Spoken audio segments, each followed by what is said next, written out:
আমার নবীকে রক্ষা করতে গিয়ে বয়কট পর্যন্ত খেটেছেন, নবীর সঙ্গে 3.5 বছর জেল পর্যন্ত খেটেছেন। রাসূল যখন নবুয়তের ঘোষণা দিয়ে দিয়েছেন, আমার নবীজি বললেন, চাচা আমি আল্লাহর পয়গম্বর। আবু তালেব বলে ফেলেন, মুহাম্মাদের আমি জানি তোর মধ্যে নবুয়তের চরিত্র আছে, তুই আল্লাহর পয়গম্বর শতভাগ নিশ্চিত, কোনো সন্দেহ নাই। আমি আমার কলিজার টুকরা, আমার আদরের দুলাল দুটো সন্তান আলীকে তোর হাতে তুলে দিলাম, আমার জাফরকে তোমার হাতে তুলে দিলাম, তাদেরকে তুমি কালেমা পড়ায়া নাও। নিজের সন্তান দুইটা ছেড়ে দিলেন। আবু তালেব কোনদিন রাসূলকে বাধা দিলেন না, দিনের প্রচার করতে লাগলেন, বরং চাবু জেলরা খেপে যায়, রেগে যায়। সামনে আবু তালেব দাঁড়ায়া যান, না আমার ভাতিজিকে তোমরা কষ্ট দিতে পারবা না। কিন্তু আমার নবীজি কোনদিন জোর করে নিজের আপন চাচা আবু তালেবকে জোর করে বলেন নাই, চাচা আপনাকে কালেমা পড়তেই হবে। লা ইকরাহা ফিদ্দিন, দিন গ্রহণে কোনো জবরদস্তি করা যাবে না, কোনো প্রেসার ক্রিয়েট করেন নাই। শুধু আমার নবীজির নবুয়ত প্রাপ্তির কয়েক বছর পর যখন আবু তালেব অসুস্থ হয়ে পড়লেন, বিছানায় কাতরাচ্ছিলেন, নবীজি তার পাশে গিয়ে আস্তে করে বসলেন, চাচা আপনি আমার জন্য কি করেন নাই? আমার জন্য আপনি জেল খাটলেন, আমার জন্য আপনি কত কষ্ট করলেন, আপনি আমাকে বিয়ে দিলেন, আপনি আমাকে ব্যবসা বাণিজ্য শিখালেন, আপনি আমাকে ভাষা শিখালেন, এত কিছু আপনি আমার জীবনের স্মৃতি হয়ে আছেন।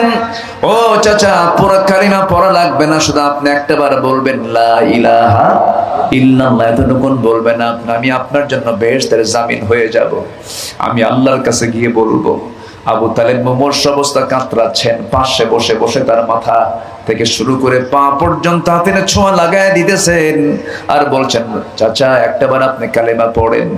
সঙ্গে সঙ্গে বলছে, ভাতিজা আমাকে বারবার চেষ্টা করো না, আমার কপালে বুঝি ইসলাম নাই, কারণ আমি আমার বাপদাদার ধর্ম ছাড়তে পারবো না। এই যে একটা বাকামি ভাব, শেষ পর্যন্ত রাসূল আর চেষ্টা করে পারলেন না, কারণ রাসূল চেষ্টা করে পারবেন না, কারণ হেদায়েতের মালিক কে? আস্তে বলবেন না, হেদায়েতের মালিক কে? এই জন্য আমরা হেদায়েত চাইবো কার কাছে? ইহদিনাস সিরাতাল মুস্তাকিম। আমার নবীজির কাছে আয়াত নাযিল হলো, লান তাহদিনি মান হাবাবতা, আপনি যাকে ভালোবাসেন আপনি তাকে হেদায়েত দিতে পারবেন না। ইহদি আল্লাহু মাইয়াশা। আমার নবীজি হাতটা গোটায় নিলেন। আবু তালেব দুনিয়া থেকে বিদায় নিয়ে দুনিয়া থেকে চলে গেলেন। আমার নবীজির আপন চাচা হওয়ার পর আবু তালেব জান্নাতি না জাহান্নামী? কি নাই? ঈমান নাই। জাহান্নামীদের ভিতরে বর্ণনায় পাওয়া যায় সবচাইতে কম শাস্তি আবু তালেবের হবে, কারণ আমার নবীজি মুমূর্ষ অবস্থায় তার মাথা থেকে পা পর্যন্ত হাতের ছোঁয়া লাগায় দিয়েছিলেন। এই জন্য তার গোটা শরীরের কোথাও পড়বে না, কিন্তু জাহান্নামের একটা জুতা, এক জোড়া জুতা তাকে পরিধান করে দেওয়া হবে। জাহান্নামের সেই জুতা পরিধান দেওয়া করার কারণে ওই জুতার পায়ের নিচ থেকে আগুনের লাভা বের হবে, সেখান থেকে আগুনের অ্যাকশন শুরু হয়ে যাবে, ব্রেন পর্যন্ত টকবক করবে। বলা হবে, আবু তালেব এই জাহান্নামীদের মধ্যে সবচেয়ে বেশি শাস্তি কার হচ্ছে? আবু তালেব বলে ফেলবেন, আমার সবচেয়ে বেশি শাস্তি দেওয়া হচ্ছে। সে আবু তালেব নবীর পাশে এত কিছু করার পরও, নবীর পক্ষে এত কথা বলার পরও তার জন্য কপালে জুটেছে জান্নাত না জাহান্নাম? জাহান্নাম। তার এখানে সবচেয়ে বড় বিষয় হলো ঈমান, সবচেয়ে বড় ফ্যাক্টর। মোহাব্বত করে লাভ হবে না, মোহাব্বত আবু তালেবও করেছে। নবীর প্রতি দরুদ পড়লাম, নবীর বিরুদ্ধে কথা বললাম, এটার নাম দরুদ পড়া নয়, ঠিক কিনা? আছে না নাই?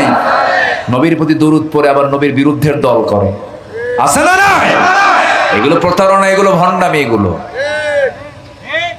আমার বন্ধুগণ, অপরদিকে তাকায় দেখেন, নবীর জীবনে আরেকজন নারী এসেছিলেন।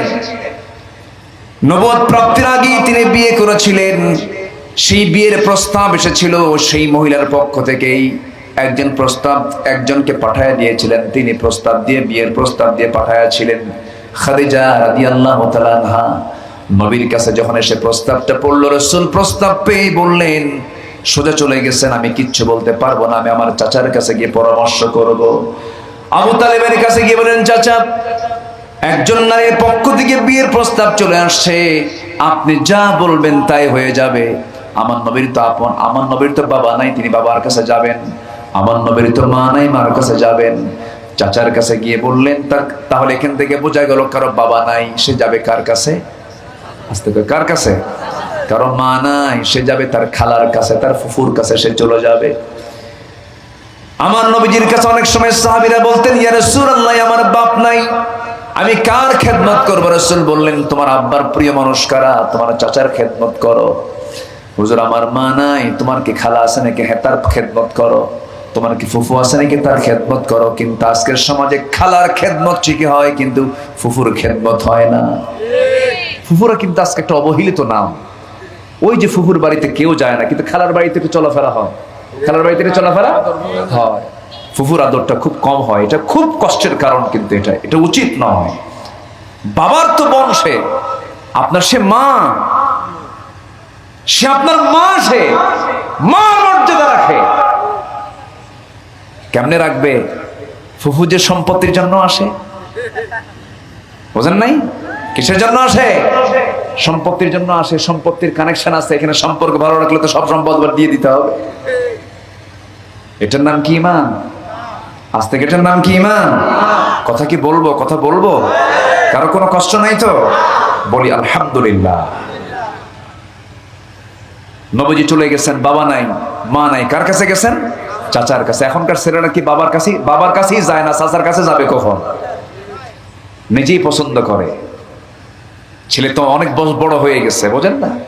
ছেলে অনেক বড়। কি বড় হয়েছে? ভার্সিটি পড়ে, ভার্সিটি কলেজে পড়ে, অনেক বড় ইউনিভার্সিটির ছাত্র। সে আর বাপ মাকে বলবে কি? অনার্স শুরু হলো, নোংরামি শুরু হলো। এটাকে প্রেম বলে না। বিয়ের আগে কোনো প্রেম শব্দ নাই। বিয়ের আগে যা হয় এটা জেনা হয়, নোংরামি হয়, ঠিক কিনা? নোংরামি হয়। বিয়ের আগে কোনো প্রেম নাই। প্রেম হবে বিয়ের আগে না বিয়ের পরে? আসতে বলে, বিয়ের আগে না বিয়ের পরে?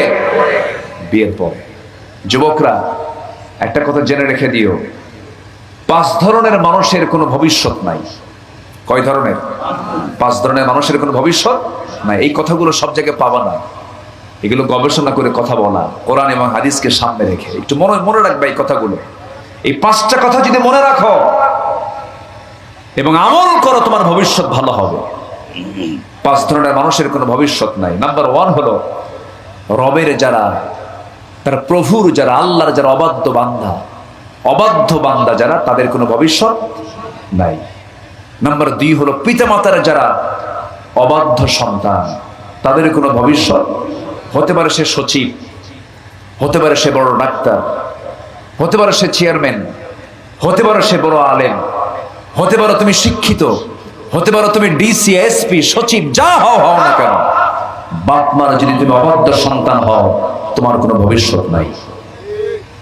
আস্তে কয়। আমরা ভবিষ্যৎ বলতে কি শুধু দুনিয়া বুঝি না আখিরাত বুঝি? আখিরাত আছে না নাই? তাহলে রবের যারা অবাধ্য বান্দা, ভবিষ্যৎ নেই। পিতামাতার যারা অবাধ্য সন্তান, তাদের ভবিষ্যৎ নাই। নাম্বার 3 হলো স্বামীর যারা অবাধ্য স্ত্রী, তাদেরও ভবিষ্যৎ নাই। অবাধ্য বউ তো নাই মনে হয়। এখানে চেয়ারম্যান সাহেবদের নিয়ে বসছি, বুঝলেন? সব রিপোর্ট ওনাদের কাছে আছে। আজকের যে সমাজের হাল চিত্র, অনেক মহিলা আছে স্বামীকে পাত্তাই দেয় না। আছে কিনা বলেন? আছে কিনা? আছে কিনা? আছে কিনা? আছে। আবার অনেক স্বামী আছে বউকে পিটায়। ভাবে কি জানেন? বউ পিটানো সুন্নতে মুআক্কাদা। এরকম আছে, এরকম আছে কিনা বলেন? না, এটা যে বউকে পিটায় সে ছোট লোক। সন্তানের সামনে যে স্বামী তার বউকে পিটায়, ওই সন্তান বড় হয়ে ওর বাপকে পিটাবে। কথা ক্লিয়ার? কথা ক্লিয়ার? আবার সামান্য যৌতুকের টাকা না পেলে বউকে গরুর মতো পিটায়। এগুলো আছে কিনা জানি না, এলাকায় আছে। এগুলো কেন করবেন আপনি? কোন এক মহিলা আমাকে বলতেছে, সেদিন একটা চিঠি দিয়েছে, হুজুর আমার বিয়ে হয়েছে, স্বামীর ঘরে গেলাম, তো স্বামী আমারে বলে যে তুমি তো কিছুই নিয়ে আসলে না, আমার শ্বশুর তো আমার কিছুই দিল না। কি লাগবে? খাট লাগবে, শোকেস লাগবে, পালঙ্ক লাগবে, দিস এন্ড দ্যাট, মানে বাড়ির বুড়া ঝাঁটা বাদ দিয়ে যা আছে সব দাও। তা আমি উল্টো আমার স্বামীকে বলছি, হুজুর যে তুমি যেহেতু সবই চাচ্ছ আমার বাবার বাড়ির থেকে, অতএব ওগুলো নিয়ে আসার দরকার কি? আমি তোমার সাথে নিয়ে যা, আমার বাড়ি তুমি থাকো। কি কথা কি ভুল বললাম? কথা কি ভুল বললাম? যারা এই জাতীয় মানসিকতা নিয়ে থাকে, আল্লাহর কসম করে বলি,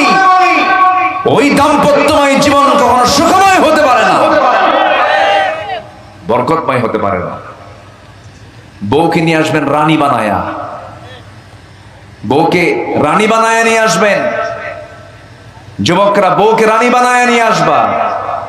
শ্বশুর বাড়ির সম্পদের দিকে যে চেয়ে থাকবে সে সারা জীবন ফকিরই থাকবে, ওর ধনী হবে না। ছোট লোকি কারবার, এগুলো নোংরা কারবার। তো স্বামীর অবাধ্য কিছু বউ আছে না নাই বলেন তো? আছে। না বলে মার্কেটে চলে যায়, আছে কি না? না বলেই চলে যায় মার্কেটে। মেয়েরা তো এখন বেশি যায়, স্বামীকে ধমক মারে, তুমি কি মার্কেট বুঝো কিছু? তুমি কি মার্কেট কিছু বুঝো? এক ধমক টমক মাইরা স্বামীকে মানে কাইট কইরা ঘরের মধ্যে থুইয়া চলে গেছে মার্কেটে ঢং ঢং করে, মাথা থেকে পা পর্যন্ত সাজে। আচ্ছা, মেয়েদের যে সাজগোজ হবে এটা কার জন্য হবে বলেন তো? কার জন্য হবে বলেন তো? স্বামীর জন্য। তাহলে এই সাজগোজ কইরা মাথা থেকে পা পর্যন্ত একদম পুরো পরিপাটি হয়ে চলে গেছে মার্কেটে ঢং ঢং করে। তাহলে যাওয়ার সময় রিক্সাওয়ালা দেখলো, রিক্সাওয়ালার মজা নিল। ভ্যানওয়ালা দেখলো, ভ্যানওয়ালা মজা নিল। মার্কেটে গেল, মার্কেটে যে সেন্ট একখান লাগাইছে, মানে ঝাঁঝালো সেন্ট, এরকম মহিলা আছে না নাই বলুন তো? আচ্ছা, ঝাঁঝালো একটা সেন্টেন দিয়া দোকানদারের সামনে চুল টুল ছেড়ে দিয়া হাই হিল পরে আশকারা মাস্কারা যুবকের দিকে খামসারা বসে গেল, একদম ঠ্যাঙের পরে ঠ্যাং তুলে দিয়ে দোকানদারকে লক্ষ্য করে বলছে, ভাইয়া একটা শাড়ি দেখানো যাবে কি? মানে এমন সুন্দর তার বাচন ভঙ্গি, মনে হয় মানে এত সুন্দর সাহিত্যিক। ভাইয়া একটা শাড়ি দেখানো যাবে কি?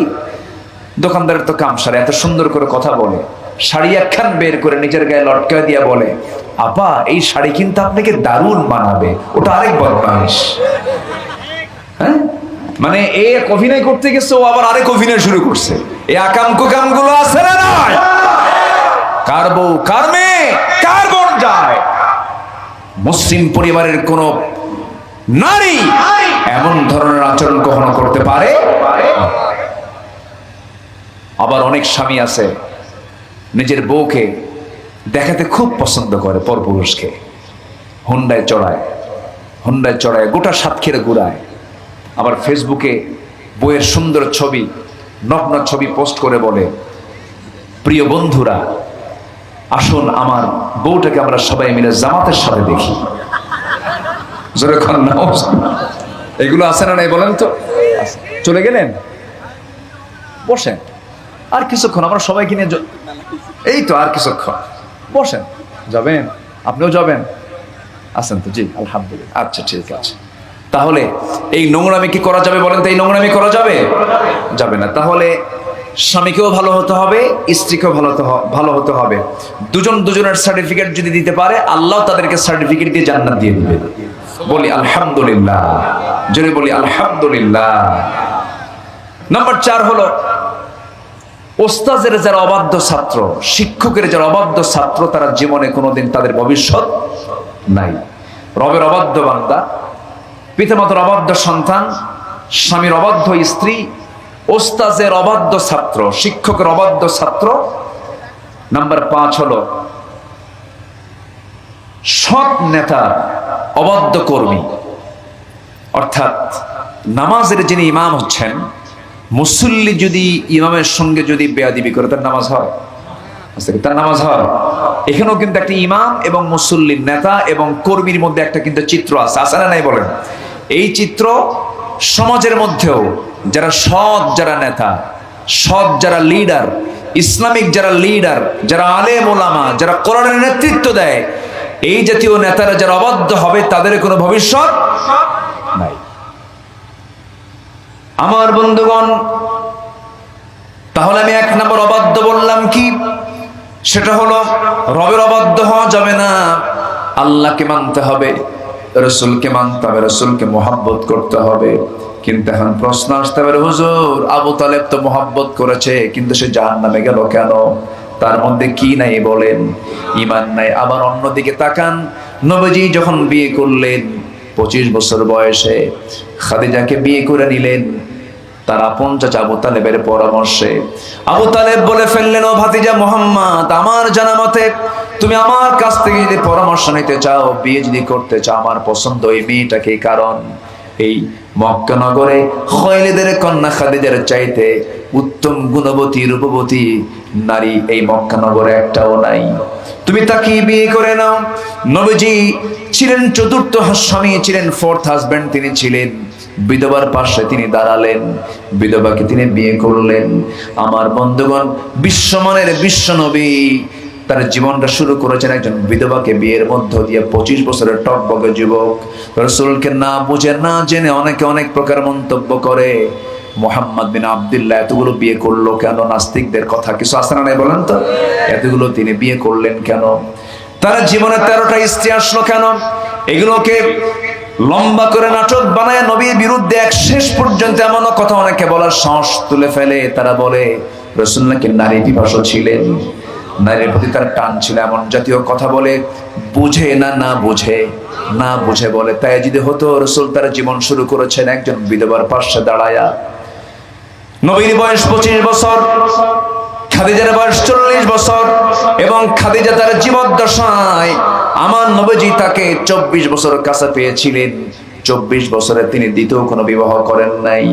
আমার রাসূল মাঝে মাঝে বলতেন, সাহাবীরা, আমার খাদিজা যদি জীবনের শেষ সময় পর্যন্ত থেকে যেত, আমার আল্লাহ আমাকে দ্বিতীয় কোনো বিবাহের অর্ডার দিতেন না। আমার নবীজি বিয়ে করেছেন, বাকি যে বিয়েগুলো করেছেন সম্পূর্ণ আল্লাহর অর্ডার ছিল। আম্মাজান খাদিজাকে বিয়ে করেছেন হাদিসকে সংরক্ষণ করার জন্য। এমন করে সব স্ত্রীগুলোকে তিনি বিয়ে করেছেন। আমার আল্লাহ তাআলার ইঙ্গিত ছিল, হিকমত ছিল, শরীয়তকে পরিপূর্ণ করার দরকার ছিল। আল্লাহ তাআলা এই জন্য তাকে বিয়ে করায় নিয়েছেন, তিনি বিয়ে করে নিয়েছেন। আমার বন্ধুগণ, কিন্তু না বুঝে অনেকে এই জাতীয় কথা বলে। আমার বন্ধুগণ, রাসূলকে নিয়ে এই জাতীয় কথা বলার মতো কিছু কুলাঙ্গার আমার দেশেও আছে না নাই? আসতে বলবেন না, আছে না নাই? কিছু ব্লগার, আত্মশিক্ষিত নাস্তিক কিছু আমার দেশে জন্ম নিয়েছে। রাসূলকে নিয়ে তারা রুটিন ওয়ার্কের মতো কথা বলে। আমার কলিজার চেয়েও প্রিয়, আমার জীবনের চেয়েও প্রিয়, যাকে হাসরে লাগবে, মিজানে লাগবে, সেই রাসূলকে নিয়ে আমার দেশের নাগরিক হয়ে যারা কথা বলে, অবশ্যই তাদের পিছনে একটা অপশক্তি আছে না নাই? একটা অপশক্তি আছে না নাই? সেই ব্যক্তি সহ সেই অপশক্তির বিরুদ্ধে আমাদের রুখে দাঁড়ানোর দরকার আছে না নাই? আছে না নাই? কোন কোন নবীর প্রিয় প্রেমিক আছো, রাসূল সেনা আছো, ওই সমস্ত বাতিলদের বিরুদ্ধে মোকাবেলা করতে দুহাত উঁচু করে দেখান মুসলমান।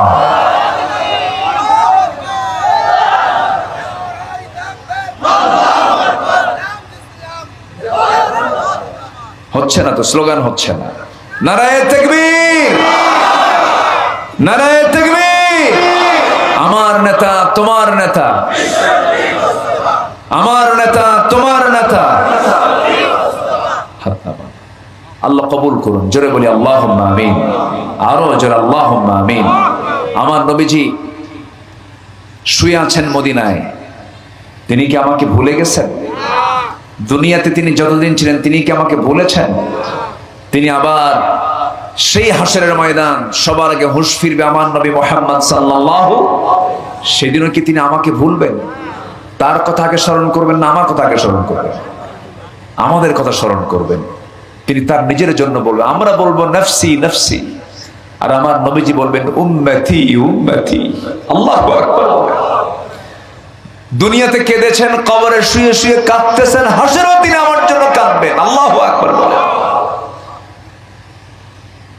সেই রাসূলকে আবার সেই খাদিজা যখন বিয়ে হলো, তখন তো ইসলাম, তখন তো শরীয়ত আসে নাই।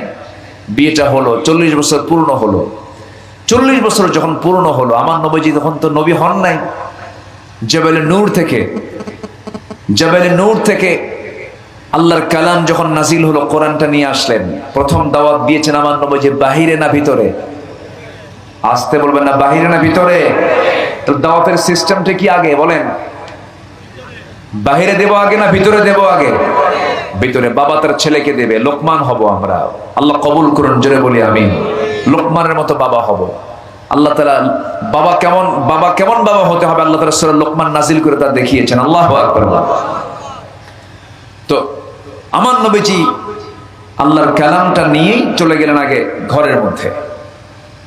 ঘরের মধ্যে ঢুকে বললেন, জাম্মিলুনি খাদিজা, খাদিজা তুমি আমাকে কম্বল আচ্ছাদন করে দাও।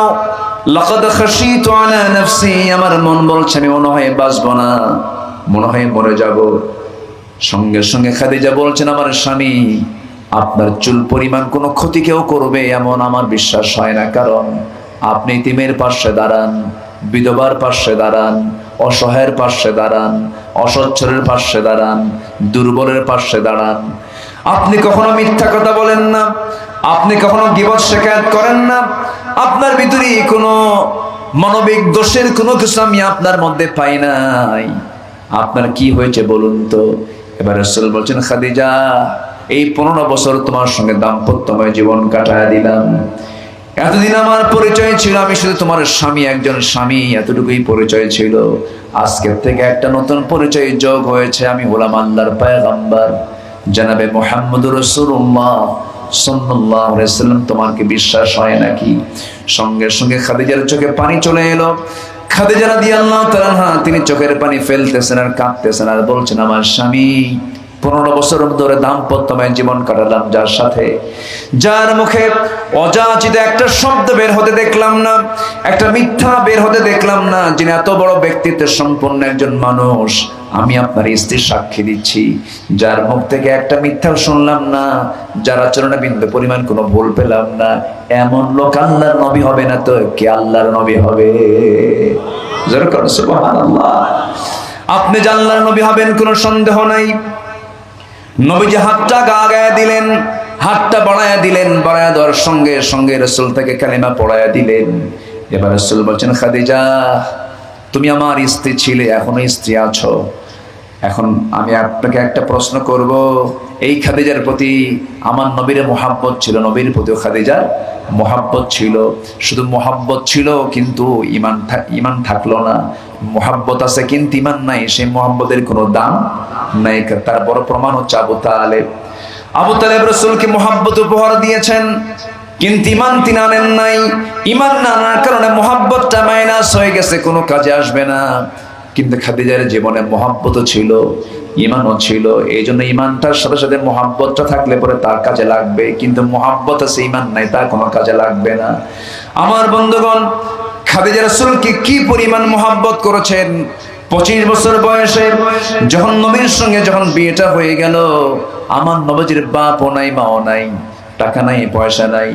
খাদিজা মক্কার ধনকুবের একজন নারী, মক্কার শ্রেষ্ঠ একজন ধনী মহিলা, তখন তিনি ছিলেন 1 নম্বর ধনী মহিলা ছিলেন। যখন বিয়েটা হয়ে গেল, সমস্ত ধনীরা এক জায়গায় হয়ে বলল, দেখো তো খালিদের কন্যা খাদিজা কি এমন কাজটা করলো, টাকা নাই, পয়সা নাই, গরিব একজন মানুষ, মুহাম্মদ বিন আব্দুল্লাহকে সে স্বামী বানায় নিল, এটা কেমন হলো, এটা মিলল না।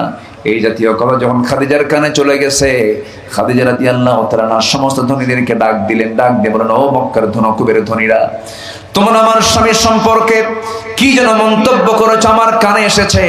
আমি তোমাদের সবাইকে এক জায়গায় হাজির করে আমি 4টা প্রশ্ন করবো আমার স্বামীর সম্পর্কে। নাম্বার 1 হলো, আমার স্বামীর বংশ কেমন, আমার স্বামীর চরিত্র কেমন, আমার স্বামীর চেহারা কেমন। এই জাতীয় প্রশ্ন যখন করলেন, সঙ্গে সঙ্গে সবাই বলছে, আমাদের জানা মতে এই মক্কা নগরের শ্রেষ্ঠ বংশ হলো কুরাইশ, মুহাম্মদ শ্রেষ্ঠ বংশের মানুষ। নাম্বার 2 হলো চরিত্র কেমন, আমরা জানি মুহাম্মদের চাইতে উত্তম পূত পবিত্রবান, পূত পবিত্র চরিত্রের মানুষ এই মক্কা নগরের দ্বিতীয়টা আরেকটা নাই।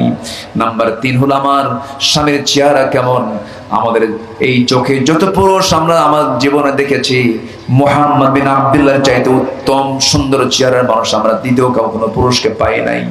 নাম্বার 4 হলো আমার স্বামীর সম্পত্তি কেমন। সঙ্গে সঙ্গে সবাই গলা ছেড়ে বলে ফেললো, এটার জন্যই তো মানা করছিলাম, টাকা নাই, পয়সা নাই, ধন নাই, দৌলত নাই। সঙ্গে সঙ্গে খাদিজা বলছেন, শোনো আমার উপস্থিত সমস্ত মক্কার সমস্ত ধনকুবের ধনীরা, আমার স্বামীর সম্পর্কে 4টা প্রশ্ন করলাম। আমার স্বামীর চেহারা সুন্দর, বংশ সুন্দর, আমার স্বামীর চরিত্র সুন্দর, শুধু একটা মাত্র গ্যাপ তোমরা আমাকে বললে, তার সম্পদ নাই, টাকা নাই, পয়সা নাই, সুন্দর টাকা দিয়ে কেনা যায় না, বংশ টাকা দিয়ে কেনা যায় না, চরিত্র টাকা দিয়ে কেনা যায় না, সম্পদ দিয়ে কেনা যায় না। কিন্তু আমার স্বামীর সম্পদ যেহেতু নাই, সম্পদ যদি কেউ কাউকে দিয়ে দেয় সে সম্পদের মালিক হয়ে যায়। তোমরা সাক্ষী থাকো, আমি খাদিজা আমার স্বামী মুহাম্মদকে খুব ভালোবাসি। এই ভালোবাসার প্রমাণস্বরূপ তোমাদেরকে জানিয়ে দিলাম, আমার জীবনের সমস্ত স্থাবর অস্থাবর সমস্ত সম্পত্তি এই মুহূর্তে আমার স্বামী মুহাম্মদকে দিয়ে দিলাম। যেরকম সুবহানাল্লাহ। এখন হয়ে গেছে মক্কার সবচেয়ে ধনী মানুষকে। বলেন বলেন বলেন, কে ধনী হয়ে গেছেন? মুহাম্মদ সাল্লাল্লাহু আলাইহি ওয়াসাল্লাম। এটা ভালোবাসা। কিন্তু ভালোবাসার সাথে সাথে খাদিজা রাসূল কি ঈমান উপহার দিয়েছেন? কি উপহার দিয়েছেন? আমরাও আমার আল্লাহর প্রতি ঈমান উপহার দেব। জোরে বলি ইনশাআল্লাহ। এক নম্বর হচ্ছে ঈমান আনবো আমরা আল্লাহর উপরে এবং নবীর উপরে। জোরে বলি ইনশাআল্লাহ। নামাজ পড়বো কয় ওয়াক্ত? আসতে বলে নামাজ পড়বো কয় ওয়াক্ত? 5 ওয়াক্ত নামাজ পড়বেন কারা কারা? একটা হাত তুলে দেখেন তো দেখি। সবার হাত উঠছে তো নাকি? জোরে বলি ইয়া আল্লাহ। আরো জোরে ইয়া আল্লাহ। আমাদেরকে 5 ওয়াক্ত সালাত আদায় করার তৌফিক তুমি আল্লাহ দিয়া দাও। জোরে বলি আমিন। আরো জোরে আমিন। আরো জোরে আমিন। হাত নামা। আমার দেশে বহু ইমানদার আছে কিন্তু নামাজ পড়ে না, আছে না নাই? আমার দেশে ইমানদার বেশি না নামাজি বেশি? হ্যাঁ বলেন, আমার দেশে ইমানদার বেশি না নামাজি বেশি? ইমানদার বেশি। চিন্তা করেন, ইমানদার বেশি কিন্তু নামাজি কম। তাহলে ইমানদার কিন্তু বেনামাজি হয়? বলেন। ফতুয়া শোনেন, আমার ফতুয়া না, নবীর ফতুয়া। আমার রাসূল ফতুয়া দিচ্ছেন, আল ফারকু বাইনাল মুমিন ওয়াল কাফির তারকুস সালাহ। রাসূল শক্ত কথা বলছেন, কাফের এবং মুমিনের মধ্যে পার্থক্য সৃষ্টি করে দেয় হলো নামাজ। কাফের নামাজ পড়ে না, আর ইমানদার কি নামাজ পড়ে। ইকো দেওয়ার দরকার নাই, ইকো ছাড়াই করে, ইকো ছাড়াই আমি কথা বলি। আচ্ছা, তাহলে আমরা বেনামাজি হব না নামাজি হব ইনশাআল্লাহ? নিজের বউটাকে কি পর্দায় রাখবো? নিজের মেয়েকে পর্দায় রাখবো? নিজের বোনকে পর্দায় রাখবো? মনে থাকবে তো সবার? সবার কি মনে থাকবে? 14 জন পুরুষ ছাড়া পৃথিবীর সকল পুরুষের সাথে প্রত্যেক নারীর পর্দা করাকে ফরজ কে করে দিয়েছেন? আসতে বলবেন না, কে করে দিয়েছেন? তবে দুলাভাইয়ের সঙ্গে দেখা করা জায়েজ আছে?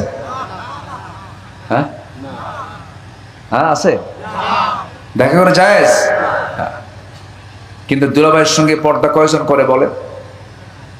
বরঞ্চ দুলাভাই শালীকে বলে, এই হুন্ডায় ওঠ, হ্যাঁ হট হুন্ডায়, ধমক মারে।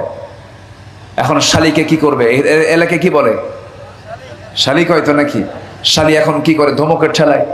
ঠিক আছে, দুলাভাই উঠতেছি, হুন্ডায় চললো, ভাবতেছে দুলাভাই মানুষ, গায়ের সঙ্গে গা লাগলে কেমন হয়, একটু দূরেই বসে, একটু গ্যাপ রাখে যে গায়ের সঙ্গে যেন গা টাচ না লাগে। দুলাভাই এমন দুলাভাই সামনে যে এমন ব্রেক মারে, গ্যাপ পুরো আছে না? বলেন তো আছে। এই গ্যাপ পূরণ করার কোনো সুযোগ দেওয়া যাবে? দেওয়া যাবে যাবে না। পর্দা, কমপ্লিট পর্দা অবলম্বন করতে হবে। আল্লাহ তুমি এলাকার মা বোনদেরকে দিন মেনে চলার তৌফিক দিয়ে দাও। জোরে বলি আল্লাহুম্মা আমিন। মন তো চাচ্ছে অনেক কথা বলি, বলবো আরো? কারো কোনো সমস্যা নাই তো? তাহলে আল্লাহ তাআলা সার্টিফিকেট দিবেন কয়টা কাজ করলে পরে? বলেন কয়টা কাজ? আমি একটা বলেছি, আর কয়টা আছে? 2টা আছে। সূরা হুজরাতের কয় শিক্ষা? বলেন কয় শিক্ষা? একটাও কি বলছি? একটাও বলিনি, মানে সাজানো ভাবে একটাও বলিনি। বলেছি গীবত করো না, এটা হচ্ছে সর্বশেষ। এর আগে আরো 9টা আছে, এটা বলিই নাই। এটা কি আজকে বলবো? আমি তো এরকম শ্রোতা পাইনি কোথাও। আপনার এলাকার মানুষগুলো এত ভালো, মাশাআল্লাহ। সবাই থাকবেন আপনারা? এখনো আছেন আপনারা? সময় দিচ্ছেন আমাকে? জোরে বলি ইনশাআল্লাহ। আল্লাহ কবুল করুন। কোন সূরা বলেন তো? সূরা হুজুরাত। আমি একটু শ্রোতাকে মুখস্থ করায় ফেলি, এটা আমার মানে চেষ্টা। আমি শ্রোতাকে মুখস্থ করায় ফেলি যেন এই কথাটা যেন মনে থাকে। আমরা কি বেয়াদব হবো না আদব হবো? সূরা হুজুরাত কি শিখায়? বলেন কি শিখায়? আদব শিখায়। একদিন আবু দারদা রাদিয়াল্লাহু তাআলা আনহু সাইয়েদনা আবু বকর সিদ্দিক রাদিয়াল্লাহু আনহুর সামনে সামনে হেঁটে হেঁটে যাচ্ছেন, সামনে সামনে হেঁটে হেঁটে যাচ্ছেন। আমার নবীজি বলে ফেলেন, আবু দারদা তুমি কোন ব্যক্তির সামনে দিয়ে হেঁটে যাও? তুমি কি জানো আমার আবু বকরের দাম কত?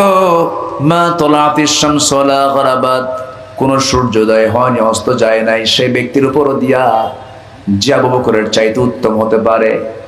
আমার আবু বকরকে ডিঙ্গি তুমি সামনে যেতে পারো না, তুমি পিছে পিছে থাকো। এই যে আদবগুলো আল্লাহ রাব্বুল আলামিন সূরা হুজুরাতের মধ্য দিয়ে শিখিয়ে দিয়েছেন। বাবার কথার আওয়াজ বড় হবে না, ছেলের কথার আওয়াজ বড় হবে। বলেন বলেন বলেন। আর এখন সমাজে কার কথার আওয়াজ বড়? বলেন, ছেলের কথার আওয়াজ বড়। আপনি বলেন স্বামীর কথার আওয়াজ বড় হবে না বউয়ের কথার আওয়াজ বড় হবে? কিন্তু আজকে সমাজে কিছু কিছু ক্ষেত্রে দেখা যায় কার আওয়াজ বড়? বউয়ের আওয়াজটাই বড়, স্ত্রীর আওয়াজটাই বড়। এই যে এলোমেলো ভাবগুলো দেখা যাচ্ছে। শিক্ষক ছাত্রকে দেখে লাফ মেরে দাঁড়ায় যায়, ছাত্রটা সন্ত্রাসী কায়দায় স্যারের রুমের মধ্যে ঢোকে আর বলে স্যার সোজা হয়ে যান, নচেত খাইয়া ফালাবো। আছে না আছে। এই যে অবস্থাগুলো, এই সিচুয়েশন গুলো তৈরি হওয়ার মূল কারণ হলো পরকালীন চিন্তা বান্দার মধ্যে নাই, পরকালীন শিক্ষা বান্দার মধ্যে নাই। আল্লাহ বলছেন, বান্দারে আমি তোকে সূরা হুজুরাতটা দিলাম, আদবটা ঠিক কর। সূরা হুজুরাতের 10টা শিক্ষা, 1 নাম্বার হলো ফাতাবায়ানু, 1 নাম্বার হলো তোমরা ডিসকাস করবে, তদন্ত করবা, কোনো কথা শোনা মাত্রই বিশ্বাস করবে না। আপনার কাছে কেউ নিউজ নিয়ে আসছে, সেই নিউজটা শুনে আপনি হেরে যাবেন না, আগে আপনি বর্ণনা করতে যাবেন না। একটা নিউজ চলে আসছে, এটাকে শুনবেন, সময় দিবেন, তদন্ত করবেন, ডিসকাস করার পর সত্যাসত্য যাচাই করে এরপরে আপনি বলবেন। না বললে এটা আপনার জন্য গুনার কারণ হয়ে যাবে। নাম্বার 2 হলো ফাসলিহু, সংশোধন করতে হবে। দুজনের মধ্যে কোনো গন্ডগোল লেগেছে, গন্ডগোলটাকে বাড়ানো দরকার না সংশোধন দরকার? সংশোধন দরকার। দুইজনের মধ্যে সেই বান্দার সবচেয়ে শ্রেষ্ঠ বান্দা রাসূল বলেছেন, 2 বান্দার মধ্যে গন্ডগোল হলো, এই বান্দার মধ্যে যে বান্দা সংশোধন করার জন্য যে আগে 1 কদম ফেললো, আল্লাহ তাকে সবচেয়ে বেশি সওয়াব দিয়ে ভরপুর করে দেয়। যার মুখে সরি আছে সে পৃথিবীর কোথাও ঠকবে না। স্বামী স্ত্রীর মধ্যে দ্বন্দ্ব লেগেছে, দেখবেন স্বামীও বাঁকা হয়, বউটাও বাঁকা হয়। এই স্বামী স্ত্রীর দ্বন্দ্ব চেয়ারম্যান মেটাতে পারবে না, কোনো হুজুর মেটাতে পারবে না। যে স্বামী স্ত্রীর মধ্যে দ্বন্দ্ব হয়, এই দ্বন্দ্ব মেটানোর জন্য স্বামী স্ত্রীর মধ্যে একটা গুণ সবসময় রাখতে হবে, সেটা হলো ভুল হওয়া মাত্রই বলতে হবে সরি, আমাকে মাফ করে দাও, ভুল হয়ে গেছে। এই কথাটা যে বান্দার মধ্যে বেশি বেশি থাকবে, যে বান্দির মধ্যে বেশি বেশি থাকবে, আল্লাহর কসম করে বলি দুনিয়াও ঠকবে না, আখিরাতেও সে ঠকবে না। কি কথা কি ক্লিয়ার? বউ একদিকে থাকে, স্বামী আরেক দিকে থাকে।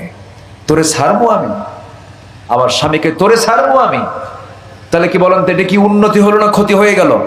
ক্ষতি হয়ে গেল। বাস একটা ভুল হয়ে গেছে, সরি, আই এম সরি, আমাকে মাফ করে দাও, আই এম সরি, আমি ভুল করেছি, আমাকে মাফ করো। এই কথা বলার পরে শয়তান আর ওই জায়গায় কোনো প্রকার ঘুতাঘুতি করার সুযোগ পায় না। বাস, তাহলে কি স্বামী স্ত্রী দ্বন্দ্ব মেটানোর জন্য কি একটা ওষুধ কি পাইলাম আমরা? পাইছি তো। এখন এই সরিটা বলবে কে, বউ না স্বামী? বউ না? দেখছি, বলেন বলেন, সরিটা কে বলবে? আচ্ছা, স্বামী স্ত্রীর মধ্যে দ্বন্দ্ব লেগেছে, এর মধ্যে সমাধান করার জন্য, এর মধ্যে সমাধানের জন্য এগিয়ে আসবে বউ আগে না স্বামী আগে?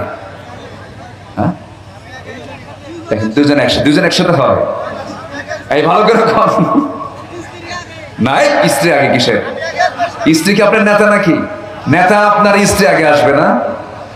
স্বামী স্ত্রীর মধ্যে দ্বন্দ্ব লেগেছে, এই ক্ষেত্রে দ্বন্দ্ব নিরসন করার জন্য উদ্যোগ নিতে হবে আগে কার? কি নেতা নেবে না কর্মী নেবে? বলেন বলেন বলেন। ইমাম নেবে না মুসল্লি নেবে? ইসলামের সাক্ষী বলা হয়েছে, পুরুষ হবে 1 জন, নারী হবে কয়জন? বলেন, নারী হবে কয়জন? 2 জন, আর পুরুষ 1 জন। তাহলে 1 জন পুরুষ সমান কয়জন নারী? 2 জন নারী। কেন আল্লাহ তাআলা কেন বলেছেন?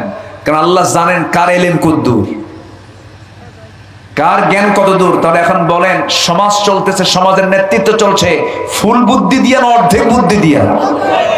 এই জন্য অর্ধেক সবকিছু হয়ে গেছে। কি কথা কি বুঝেছেন আপনারা? বুঝে নেন, অর্ধেক দিয়ে তো সমাজ চলবে না।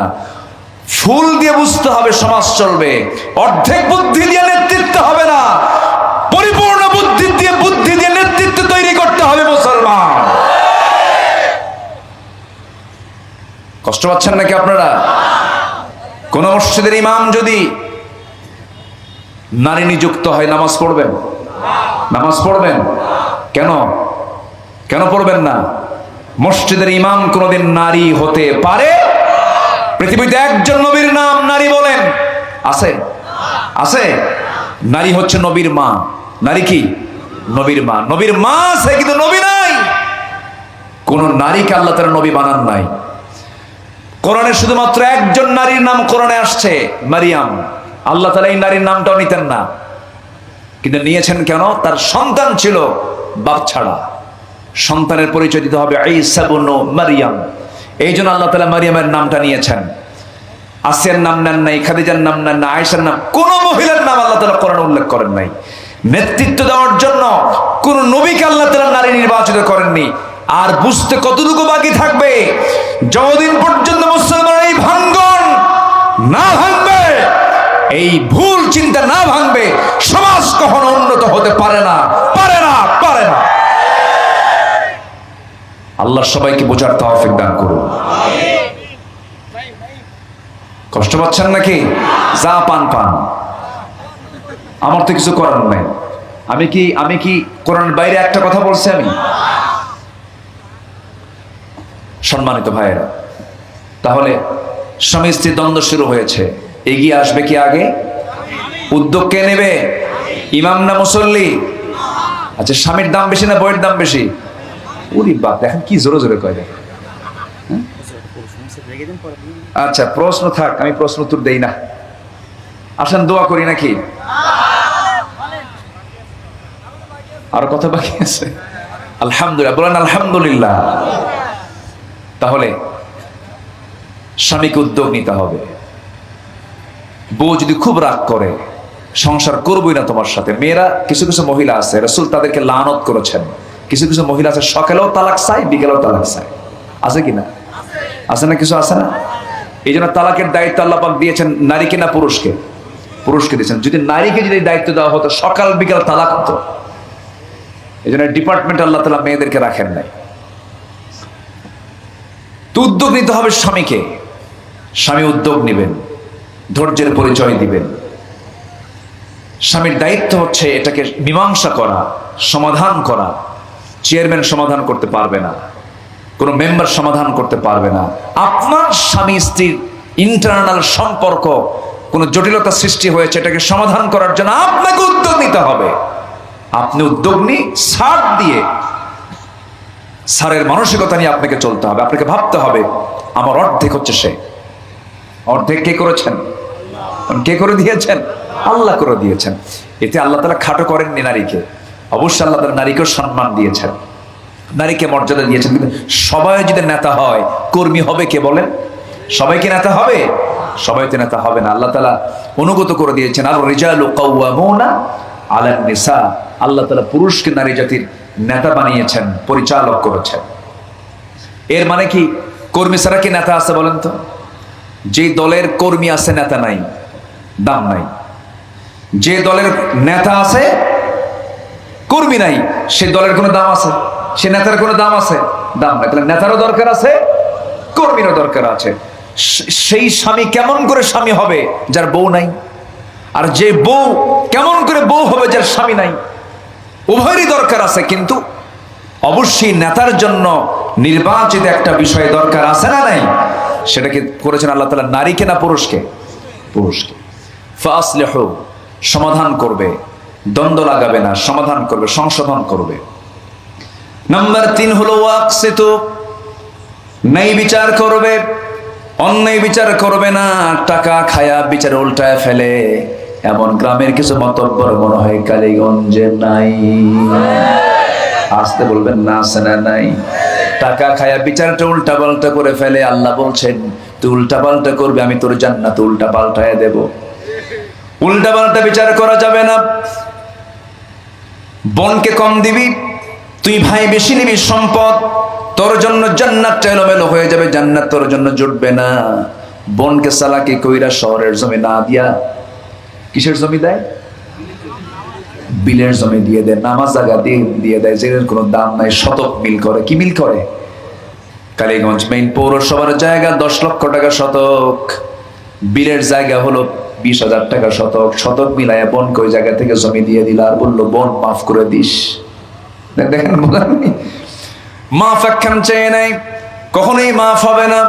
এই যে আপনি বোনের হক নষ্ট করতেছেন, এই করে আপনি এতিমের হক নষ্ট করছেন, বিচারটাকে এলোমেলো করে ফেলতেছেন। কিয়ামতের দিন আপনাকে আসামি হয়ে জাহান্নামের কাতারে যেতে হবে।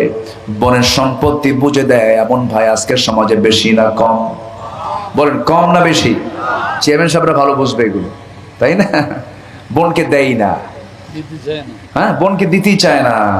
বোন আসে, ভাই এরকম চোখ বানায়, বলে কি কি কি কি মতলব কি, মতলব কি? এরকম আছে না? এরকম আছে না ভাই? আছে না নাই? আরে ভাই, আপনি যে বোন আপনার বাড়িতে আসার সঙ্গে সঙ্গে আপনি যে বলতেছেন মতলব কি? কি মতলব? আপনার মা আপনার জন্ম যে মার পেট থেকে, সেই মার পেট থেকে ওই বোনটার জন্ম হয়েছে। মতলব কি মানে? আপনি পাবেন 2 বিঘা, সে পাবে 1 বিঘা। এই বিধান কি কোনো নেতার না আল্লাহর? বিধানটা কার? বোনকে দেয় না, বোনকে পাশে রেখে আবার ফতুয়া দেয়, বোন একটা রাগ করো না, একটা কথা বললে কি অংশ নিলে কিন্তু ধ্বংস হয়। দেখছেন কি ফতুয়া দিল, মানে সরাসরি ওর কাছে শয়তান ওহী নাযিল করছে। আছে কিনা বলেন? আছে। বদমাইশি, এই সমস্ত বদমাইশি থেকে আল্লাহ তাআলা আমাদেরকে হেফাজত করুন। যেটাই করবো আমরা ন্যায় বিচার করবো, জোরে বলি ইনশাআল্লাহ। আচ্ছা, লা ইয়াসখার, নাম্বার 4, উপহাস করব না আমরা। হয়তো একটা লোক একটু গরিব শ্রেণীর, আল্লাহ তাআলা আপনাকে সম্মান দিয়েছেন, ধনাঢ্য করেছেন, উপহাস করতেছেন, ঠাট্টা করছেন, একটা মানুষকে নিয়ে হেও করছেন, কিন্তু আপনি কি জানেন ওই 2টা চোখ, ওই 2টা হাত, ওই 2টা পা তাকে মানুষ করে আদম সন্তান করে পাঠিয়েছেন তিনি কে? আল্লাহ তাআলা। গণভবনের ভিতরে প্রধানমন্ত্রী থাকেন, গণভবনের বাইরে একজন ফকির দাঁড়িয়ে থাকেন, ওটাও আল্লাহর বান্দা। ভিতরে যে থাকে সেও কার বান্দা? আল্লাহর কাছে সব বান্দা কি সমান, শুধু ডিফারেন্স হলো ইন্না আক্রামাকুম ইনদাল্লাহি আতকাকুম। আমি আল্লাহ আমাকে যে বেশি ভয় পায় তার সম্মানটা আমার কাছে বেশি। মন্ত্রী বড় কিছু না, চেয়ারম্যান বড় কিছু নয়, এমপি বড় কিছু নয়, হুজুর বড় কিছু নয়, আলেম ওলামা বড় কিছু নয়। আমার কাছে আমার কাছে সম্মানিত যে বান্দা আমি আল্লাহ আমাকে বেশি ভয় করে, আমাকে বেশি সম্মান করে। আল্লাহু আকবার। লা ইয়াসখার, কোন মানুষকে ছোট চোখে দেখবো না। ভিক্ষুক ভিক্ষা করতে আসে, ভিক্ষা তো দেই না, আবার ইন্টারভিউ নাই, এই তুমি কি নামাজ পড়ো? আচ্ছা, ভিক্ষা করার শর্ত কি নামাজ পড়া? আসতে কয়, ভিক্ষা করার শর্ত কি নামাজ পড়া? ভিক্ষা করার শর্ত কি ঈমান আনা? ঈমান আনাও কিন্তু শর্ত না। আপনার কাছে যদি অন্য ধর্মের লোক চাইতে আসে, আপনি মানা করতে পারবেন না। আপনার প্রতিবেশী যদি হিন্দু হয়, আপনি তার পাশে দাঁড়াবেন। সে না খেয়ে থাকলে আপনাকে জবাব দিতে হবে কিয়ামতের দিন। কি কথা কি বুঝতেছেন আপনারা? আচ্ছা, তাহলে কাউকে হেও, কাউকে ছোট, কাউকে খাটো চোখে কাউকে নিয়ে উপহাস করার কোনো সুযোগ ইসলামে নাই। এবং সেটা হতে পারে পুরুষ থেকে, নারী থেকে। ওয়ালা তালমিজু, অপমান করবে না। লা ইয়াহিল্লু লিমুসলিমিন, কোন মুসলমানের জন্য হালাল নয় মালুহু ওয়া আরদুহু ওয়া দামুহু, মালের খেয়ানত করা, সম্মানের হানি করা, জীবন নিয়ে খেলা করা, এটা মুসলমানের জন্য কখনো হালাল হতে পারে না, বলেছেন মুহাম্মদ সাল্লাল্লাহু আলাইহি ওয়াসাল্লাম। এরপরে নাম্বার 7 হলো ওয়ালা তানাবাজু, একে অপরের প্রতি তোমরা দোষারোপ করো না, একে অপরকে তোমরা মন্দ নামে ডেকো না। দেখবেন একজনের নাম একটা ডাকার একটা এরকম লোক আছে না নাই? বলেন আছে। নাম হলো সুন্দর একটা নাম আছে, সে নামটাকে বিকৃত করে লোকটা কালো, এই কালু এই দিকে আয়, আছে নাকি? এগুলো খাটো হয়েছে, এই বাইটাই দিকে আয়। এই যে আপনি বিকৃত নাম করে তাকে ডাকতেছেন, এই ডাকটা আল্লাহ পছন্দ করেন। এটা গুনাহে কবিরা, মারাত্মক গুনাহ। আল্লাহ রাব্বুল আলামিন এই অপনামে, খারাপ নামে ডাকতে মানা করেছেন। নাম্বার 8 হলো ইজতানিবু কাসীরাম মিনায-যন, তোমরা কুধারণা পোষণ করবে না। একটা পুরুষ একটা নারী পাশাপাশি দাঁড়িয়ে কথা বলছে, তারা ভাই বোনও হতে পারে, স্বামী স্ত্রী হতে পারে, কিন্তু আপনি কুধারণা পোষণ করছেন না জেনে না বুঝে। কুধারণা পোষণ করলে সওয়াব না গুনাহ? সওয়াব না গুনাহ? গুনার কাজ। কুধারণা পোষণ করা যাবে না। কুধারণা হলো সমস্ত বড় মিথ্যা, সবচেয়ে বড় মিথ্যা। ক্বালা ইয়াকুম ফিয-যন্ন ফাইন্না যন্না আকযাবুল হাদিস। সবচেয়ে বড় মিথ্যা কথা হলো যে বান্দা কুধারণা পোষণ করে। একটা মানুষকে দেখলো দূর থেকে, মনে মনে চিন্তা করছে, খারাপ চিন্তা করছেন না, খারাপ চিন্তা করে কুধারণা পোষণ করা যাবে না। নাম্বার 9 হলো ওয়ালা তাজাসসু, গুপ্তচর বৃত্তি করবে না। রাসূল বলেছেন কোন বান্দা যদি কোনো বান্দার ঘরের জানালার কাছে গিয়ে যদি লুকায় লুকায় যদি কোনো কিছু দেখে, রাসূল বলেছেন তুমি তার চোখ কানা করে দিবা। তুমি তো চোখ কানা করে দিবা, মানে কেউ যদি কারো জানালার কাছে গিয়ে না জেনে যদি উকি মারে, তার চোখ কানা করে দিলেও ইসলামে কোনো দোষ নাই। তাহলে এটা গুপ্তচর বৃত্তি করো। লা তাজাসসু, গোয়েন্দাগিরি করবা না, গুপ্তচর বৃত্তি করবা না। নাম্বার 10 হলো ওয়ালা ইয়াগতাব বা'দুকুম বা'দা, একে অপরকে তোমরা গীবত করবে না। গীবত দিয়ে আমি শুরু করছিলাম। এই 10টা অপকর্ম থেকে তোমরা নিজেকে বাঁচিয়ে রাখবে। দেখা যাবে তুমি জামানার সবচেয়ে বড় বুজুর্গ হয়ে গেছো, তোমার জন্য জান্নাত আকাঙ্ক্ষিত থাকবে। জোরে করুন সুবহানাল্লাহ। এই 10টা কাজ আল্লাহ তাআলা আমাদেরকে আমল করার তৌফিক দান করুন। জোরে বলি আল্লাহুম্মা আমিন। মন চাচ্ছিল অনেক কথা বলি, কিন্তু রাত তো অনেক হয়ে গেছে। যা হয়েছে আমরা বলে ফেলি আলহামদুলিল্লাহ। আর জোরে বলি আলহামদুলিল্লাহ। 2 ঘন্টা সময় গেল কেমন আমি বুঝলাম না তো। হ্যাঁ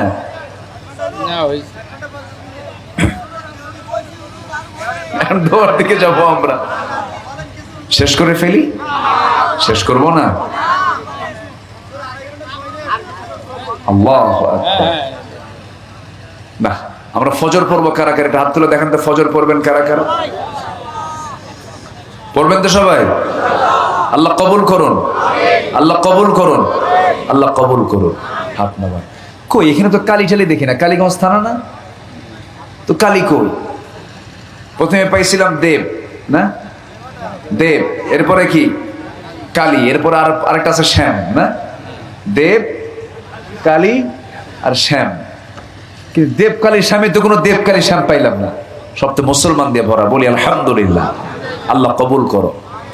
আসুন আমরা সূরা হুজুরাতের যে শিক্ষাটা আল্লাহ তাআলা আমাদের জীবনে বাস্তবায়ন করার তৌফিক দান করুন। আর 2টা কাজ আমরা শুধু শিখবো, শুধু মানে আক্ষরিক ভাবে, সময়তে নাই।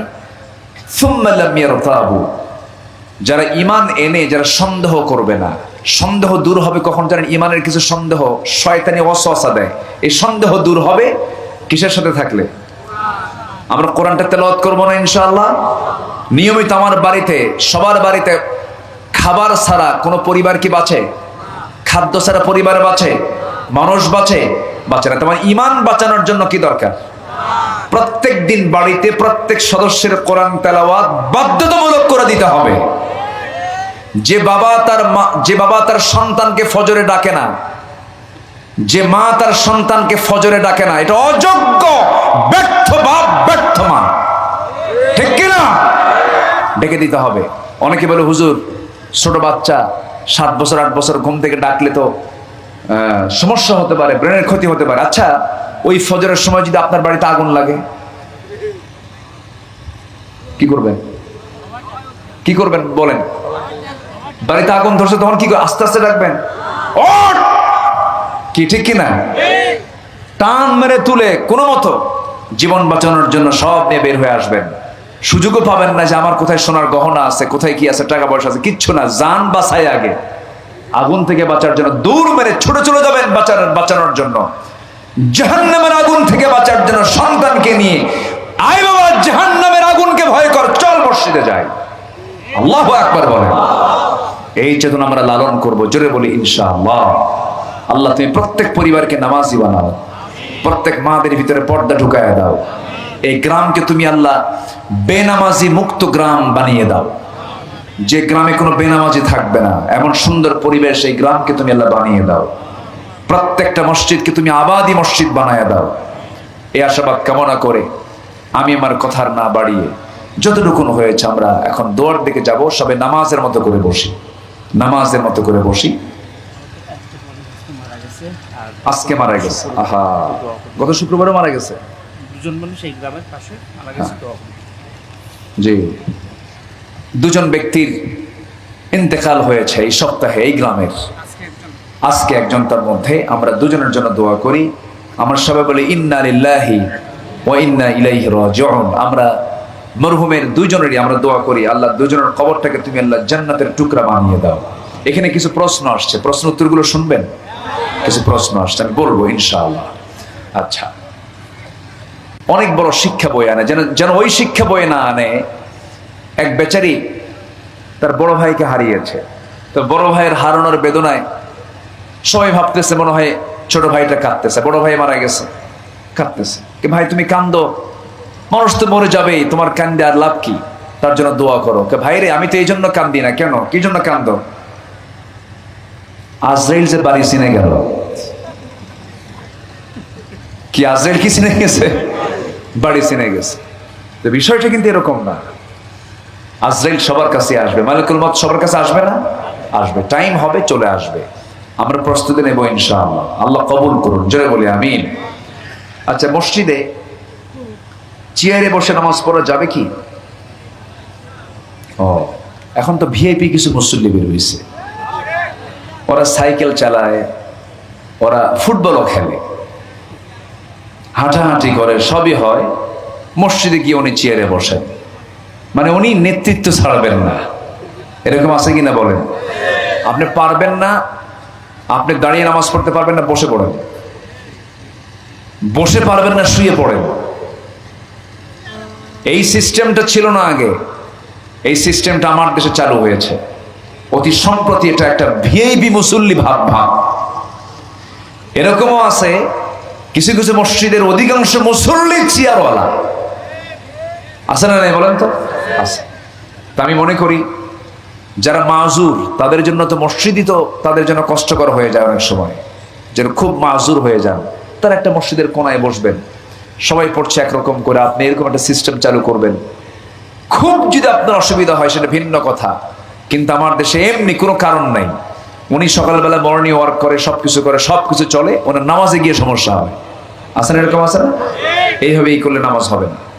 আচ্ছা, এবার মৃত ব্যক্তির নামে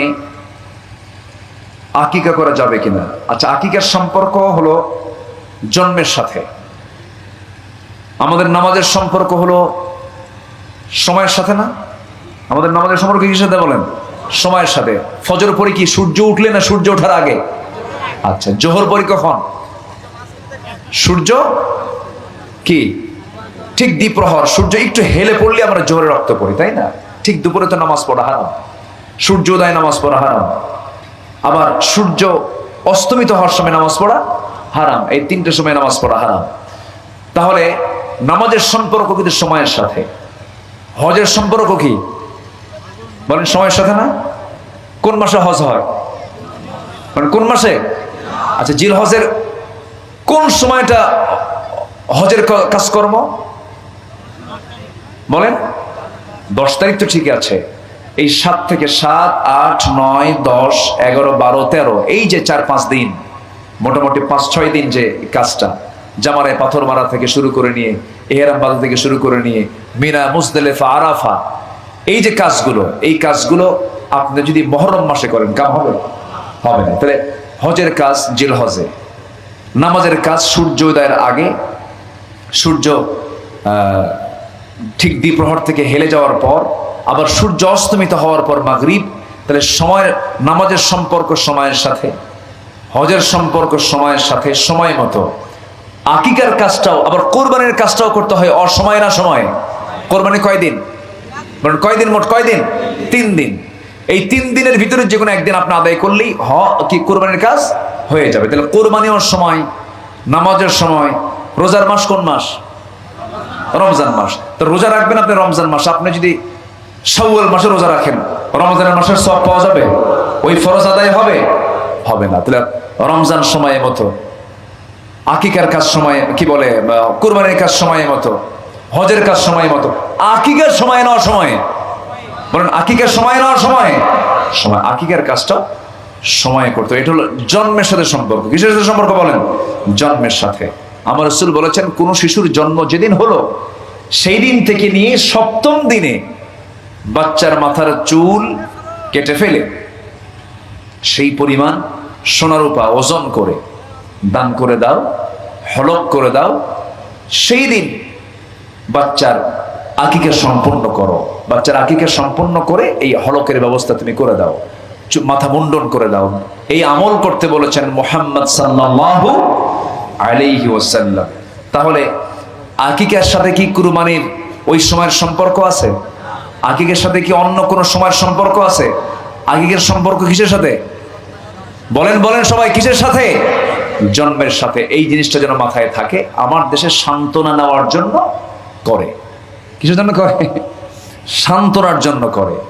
সান্ত্বনা যে করা হয়নি, করলাম, এটা জান সাদগা করলাম, এই হয়তো সান্ত্বনার জন্য করে, কিন্তু সুন্নাহ আদায় হয় না। সুন্নাহ আদায় করতে হলে অবশ্যই নামাজ, রোজা, হজ, যাকাতের মতো, নামাজ, রোজা, হজ এই সমস্ত ইবাদতের মতো এটা নির্দিষ্ট একটা সময়ে জন্মের সাথে তাল রেখে জন্মের সপ্তম দিনে আমরা আকিকার কাজটা সম্পন্ন করব। জোরে বলি ইনশাআল্লাহ। আল্লাহ কবুল করুন। জোরে বলি আল্লাহুম্মা আমিন। মোটামুটি আচ্ছা, এরপরে বলছে হুজুর সুদ ঘুষ নিয়ে একটু ওয়াজ করেন। সুদ ঘুষ নিয়ে কি ওয়াজ করবো? সুদ বেশি করে খাবেন। আর কি বলবো আমি, বুঝুন না, সব শব্দ বোঝেনি। সুদ খাওয়া কি, সুদের ভয়াবহতা কি আমাদের সবার কম বেশি জানা আছে। 1000 বছর ওয়াজ করে সুদ বন্ধ হবে না। সুদ বন্ধ হবে জায়গা মতো আইন পাশ করলে, ঠিক কিনা? জায়গা মতো আইন পাশ করা দরকার আছে না নাই? যে সমাজে যাকাত পাস হবে সেই সমাজে সুদ থাকতে পারে। আজকে সমাজে যাকাত পাস না সুদ পাস? সুদ।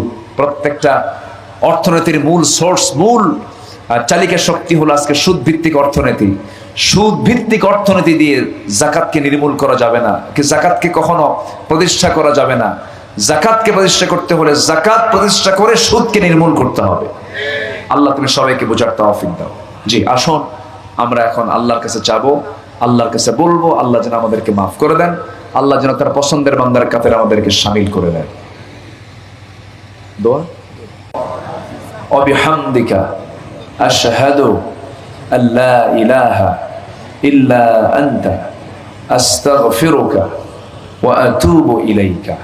চিৎকার মেরে বলি, ইয়া আল্লাহ, আমার জীবনের সগীরা কবীরা, ছোট বড় সব গুনাহ তুমি আল্লাহ মাফ করে দাও। জোরে বলুন ইয়া রাব্বাল আলামিন। দোয়া করি। মাইক ভালো, সমস্যা নাই। নামাজ হয়েছে তো এসার পড়ে নাই, তাহলে এই মাইকের জন্য দোয়া করা দরকার না বদদোয়া করা দরকার? ফজর নামাজ হবে তো? সবচেয়ে বেশি ওয়াজ শোনে কে বলেন তো? নামাজ পড়ে নাই। হ্যাঁ, সময় পাইনি মানে কিসের চাপ ছিল? কিসের কাজের চাপ? নামাজ পড়তে হবে। ওকে। আর মেশিন এত কাছে রাখা যাবে না। এই যে মেশিন, জেনারেটর মেশিন, এটা দূরে রাখতে হবে যেন শ্রোতার কানে, বক্তার কানে যেন এগুলো না আসা আওয়াজ। এটা মাথায় রাখবেন, কারণ এখন ওয়াজ হচ্ছে দুইটার, একটা মেশিন ওয়াজ করে, একটা আমি আব্দুল্লাহ আমিন ওয়াজ করি। দুই ওয়াজ হয়ে যাচ্ছে, ওটা ডিস্টার্ব হয়। এটা মাথায় রাখবেন ইনশাআল্লাহ। আসেন আমরা দোয়া করি, আমরা আল্লাহর কাছে চাই। আমি দোয়া চাই সবার কাছে, সবাইকে আমার জন্য দোয়া করবেন। আমিও দোয়া করি আপনার জন্য। আর কোনো কথা ঘোষণা নাই তো না? আল্লাহুম্মা আমিন।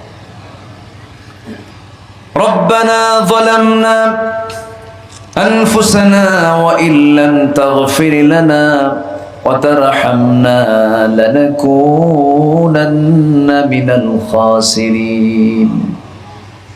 রব্বানা লা তুযিগ কুলুবানা বা'দা ইয হাদাইতানা ওয়া হাব লানা মিন লাদুনকা রাহমাতান ইন্নাকা আনতাল ওয়াহ্হাব।